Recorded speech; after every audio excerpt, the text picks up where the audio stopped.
कधीच नाही चुकणार तुमचे फेवरेट टीव्ही शोज झी5 सोबत, तेही एकदम फ्री। साहेब चहा आणलाय। ठेवू घेतो। अहो साहेब कुठं हरवलाय तुम्ही? काय ना रे, असं डोक्यात चालू असतं काहीतरी। साहेब तुम्हाला काय बोलायचं असेल ना तर बोला माझ्या संग, मी आहे इथंच। आता काय वेगळं बोलणार चिंचुके? अहो साहेब बोललं की मन हलकं होतं म्हणून म्हटलं। हा विषय बोलून हलका होण्यासारखा नाही चिंचुके। साहेब ती बी खरंच आहे म्हणा। अहो मनातल्या मनात ठेवून अजून लय त्रास होतो। अहो काय बी केलं तरी त्रास होतोय चिंचुके। चहावी गोड लागा ना मला। साहेब तुम्हाला इथं पोलीस स्टेशनात यायचं नसेल ना नका येऊ, इथं लय लोड नाही, मी आहे इथलं सांभाळतो सगळं। नाही नाही यार, उलट इकडं आल्यावर बरं वाटतं माहिती का। डोक्यात दुसरं काहीतरी चालू तरी राहतं, घरी तेच तेच तेच तेच। साहेब तुम्हाला ना आप्पी वहिनींना असं बघवत नाही बरं का, जे वहिनी बऱ्या आहेत ना। जाते कामाला आता, आतनी लई खचली रे। साहेब पण आता तुम्ही दोघांनीच एकमेकांना सावरून घेतलं पाहिजे बरं का। चाललाय प्रयत्न, चाललाय तोच। घरची आहेत ना सगळी बरी? नाही रुपाली वहिनींचं कसं आहे? सुजानं परत ताप नाही ना काय? आहे पण सगळी धक्क्यातच येत तशी।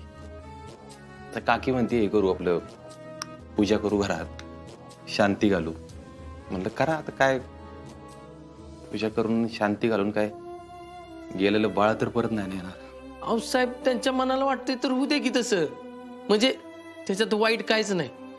ते तर झालंच रे, एवढ्या सगळ्यात आहे ना विश्वासच उडलाय सगळ्यांनी। काय नकोच वाटतं, देव नको न काय नको। साहेब मला एवढं नक्की माहिती, देव एका हातानं काढून घेतो का नाही तेव्हा दुसऱ्या हातानं भरभरून देतो बरं का। माझ्याबरोबर उलट झालंय चिंचू। नियतीने आजपर्यंत फक्त आणि फक्त दिलंय मला, यावेळी घेताना असं घेतलंय ना। मी आलो जरा शेतावर चक्कर मारून येतो, तरी दारू गाळते का काहीतरी फोन आला होता। बरं साहेब। इथं बघतो। हा जेव्हा बघतोयस ना सोन्यासारख्या जोडपीची काय अवस्था झाली। मॅडम मला अपर्णा मॅडमची खूप काळजी वाटते। त्यांनी ऑफिसला यायची घाई केली की काय? त्या अजून बाळाच्या जाण्यातून पुरत्या सावरल्या नाहीयेत। पण त्यांच्यासाठी हे बरंच झालं। काय बरं? म्हणजे ते ऑफिसमध्ये रुजू झाल्या हे करताना बरंच झालं ना। काय तोंडे, त्यांचं असं कामावर येणं हे किती धोकादायक आहे माहिती का? केवढा मोठा धक्का आहे हा। हो मॅडम, पण मी त्या संदर्भातच बोलतोय। म्हणजे आपल्या सगळ्यांना माहिती आहे की मॅडमचं कामावर किती प्रेम आहे, त्यामुळे त्या ऑफिसमध्ये रुजू झाल्या हे चांगलंच आहे। काय तोंडे, तुम्हाला वाटतं तितकं सोपं नाहीये ते।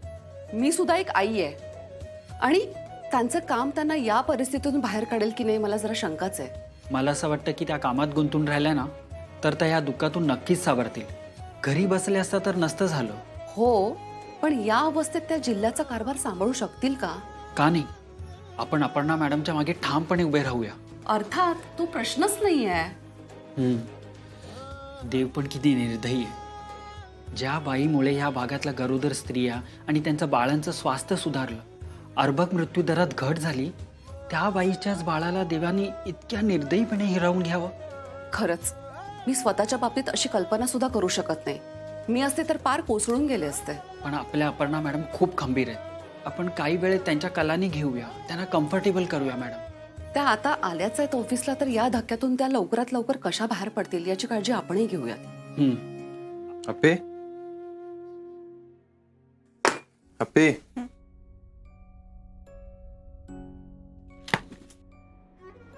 कधी आलास तू? मी आलो आत्ताच। तू ही का बघत बसलीस? इच्छा झाली रे। अर्जुन आज ना ऑफिसमध्ये एक अधिकारी आहेत आमचे, ते त्यांच्या बायकोला आणि त्यांच्या तान्ह्या बाळाला घेऊन आले होते ऑफिस दाखवायला। ते बायकोला सगळं ऑफिस दाखवत होते आणि ते छोटस बाळ होतं ना त्याला पण दाखवत होते। मला लई कस तरी झालं रे सगळं बघून। असं वाटलं की आपलं बाळ असतं। ए अप्पे, मी एकदा वाचलं होतं कुठेतरी, ज्यावेळी आपण ठरवतो ना एखाद्या गोष्टीचा विचार करायचाच नाही, तीच गोष्ट फिरून फिरून फिरून फिरून आपल्या मनात आणि डोक्यात येत राहते. पण मी कधीच नव्हतं ठरवलं अर्जुन की मी माझ्या बाळाचा विचार नाही करणार. 9 महिने मी माझं बाळ माझ्या पोटात वाढवलंय आणि आता आता काय?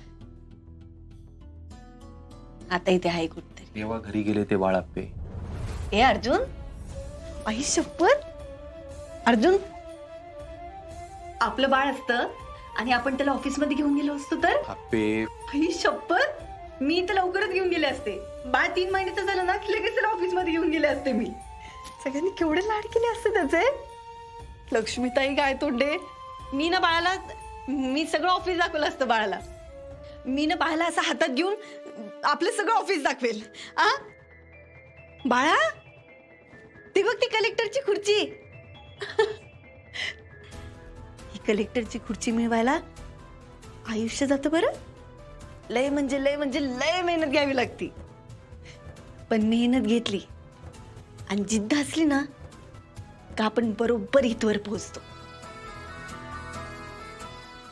मी पोहोचले तशी. आणि बाळा, मी इथवर पोहोचले ते आपल्या बापूंच्या राणीतनं. पे बास. अरे एवढं काय? पे मला कस तरी होते हे सगळं ऐकून. अरे हो, पण मला जे वाटलं ते बोलले मी. आप्पे तुला ऑफिसला गेल्यावर बाळाचा आवाज ऐकू येतो का? नाही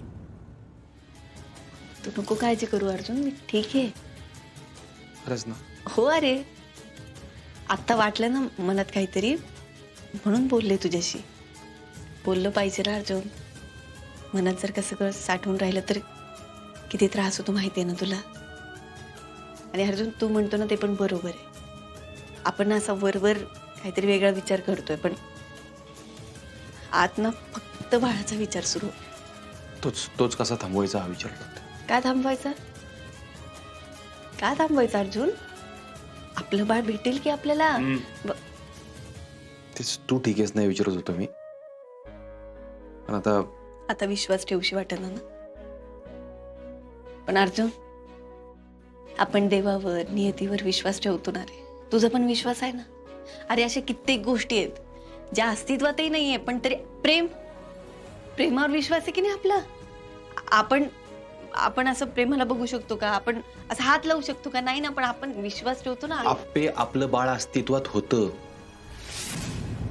आणि तेच बाळ आता आपल्या शेतात. ते आपलं बाळ नव्हतं अर्जुन. पे हेच तुझं थांबवू ग सगळं. मला चिडचिड होते हे सगळं असं ऐकलं. बरं जाऊ दे, आपण नको बोलूया या विषयावर. सोड. तू ऑफिसमध्ये गेल्यावर पण हेच बाळाचं सगळं. नाही अरे, मी ऑफिसमध्ये छान काम करतेय खरंच. मी आज ऑफिसमध्ये गेले ना, सगळ्यात पहिल्यांदा कुठलं काम केलं माहितीये? मी हिरकणी योजनेच्या सगळ्या अपडेट घेतल्या. अर्जुन, बालमृत्यू दर 0वर आलाय. 0वर. खरंच. झी5 ॲप डाउनलोड करा आणि पहा सर्व एपिसोड्स एकदम फ्री.